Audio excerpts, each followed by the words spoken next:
ഹോണറിൻ്റെ honour 9X എന്ന phone ഇന്ത്യയിൽ launch ചെയ്തിരിക്കുകയാണ്.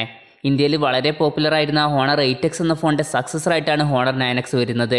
ഇന്ന് നമ്മൾ നോക്കാൻ പോകുന്നത് ഹോണർ 9Xൻ്റെ വിശേഷങ്ങളാണ്. അതിനു മുമ്പ് ഇതുപോലുള്ള വീഡിയോസ് ഇനിയും കാണാൻ താല്പര്യമുണ്ടെന്നുണ്ടെങ്കിൽ ഈ ചാനലും സബ്സ്ക്രൈബ് ചെയ്യാവുന്നതാണ്.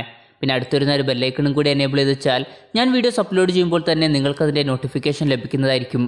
ഹോണർ 9X വരുന്നത് 6.59 ഇഞ്ചിൻ്റെ ഫുൾ HD+ ഡിസ്പ്ലേയുമായിട്ടാണ്. IPS LCD പാനലാണ് ഈ ഫോണിൽ ഉപയോഗിച്ചിരിക്കുന്നത്. പിന്നെ എടുത്തു പറയേണ്ട കാര്യം, ഈ ഫോണിൽ നമുക്ക് പോപ്പപ്പ് സെൽഫി ക്യാമറയാണ് ലഭിക്കുന്നത്.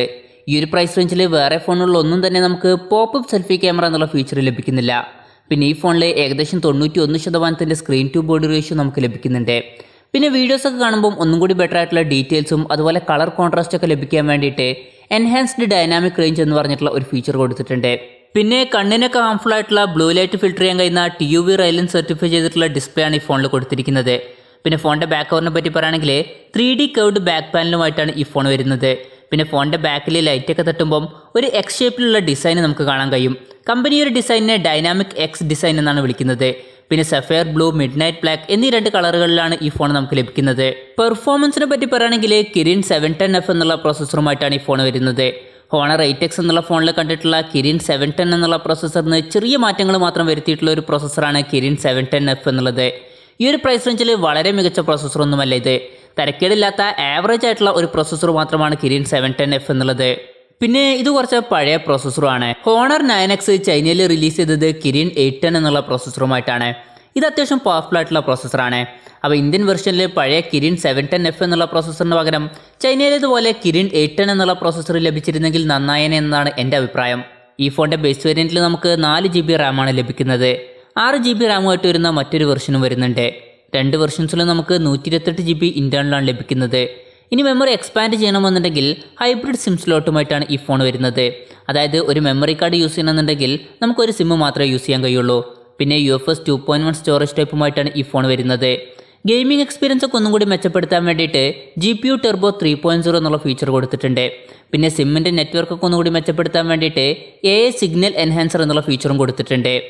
ആൻഡ്രോയിഡ് 9 ബേസ് ചെയ്തിട്ടുള്ള EMUI സോഫ്റ്റ്വെയറുമായിട്ടാണ് ഈ ഫോൺ വരുന്നത്. ക്യാമറയെ പറ്റി പറയുകയാണെങ്കിൽ പിന്നിൽ നമുക്ക് ട്രിപ്പിൾ ക്യാമറ സെറ്റപ്പാണ് ലഭിക്കുന്നത്. 48 മെഗാപിക്സലിൻ്റെ f1.8 അപ്പേഴ്സിൽ വരുന്ന മെയിൻ സെൻസറാണ് വരുന്നത്. പിന്നെ 8 മെഗാപിക്സലിൻ്റെ f2.4 അപ്പേഴ്സിൽ വരുന്ന സൂപ്പർ വൈഡ് ആംഗിൾ ലെൻസ് വരുന്നുണ്ട്. ഇതിൻ്റെ ഫീൽഡ് ഓഫ് വ്യൂ വരുന്നത് 120 ഡിഗ്രിയാണ്.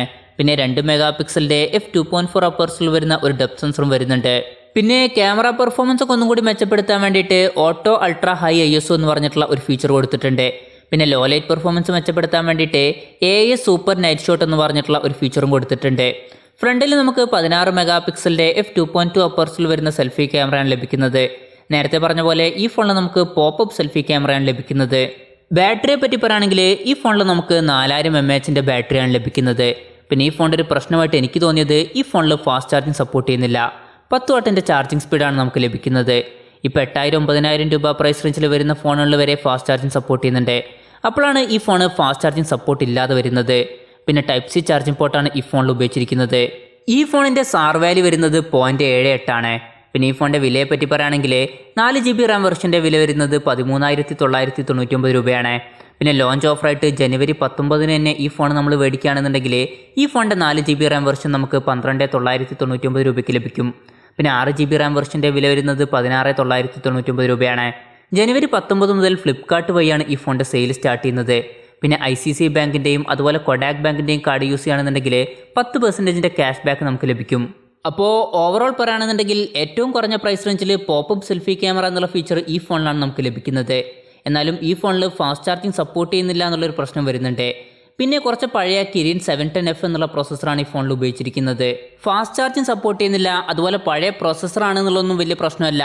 നിങ്ങൾക്ക് ഈ ഒരു പ്രൈസ് റേഞ്ചിൽ ഫുൾ വ്യൂ ഡിസ്പ്ലേ ഉള്ള പോപ്പപ്പ് സെൽഫി ക്യാമറ ഉള്ള ഒരു ഫോൺ മതിയെന്നുണ്ടെങ്കിൽ ഈ ഒരു പ്രൈസ് റേഞ്ചിൽ തീർച്ചയായിട്ടും സെലക്ട് ചെയ്യാൻ പറ്റിയിട്ടുള്ള ഒരു ഫോൺ തന്നെയാണ് ഹോണർ 9X.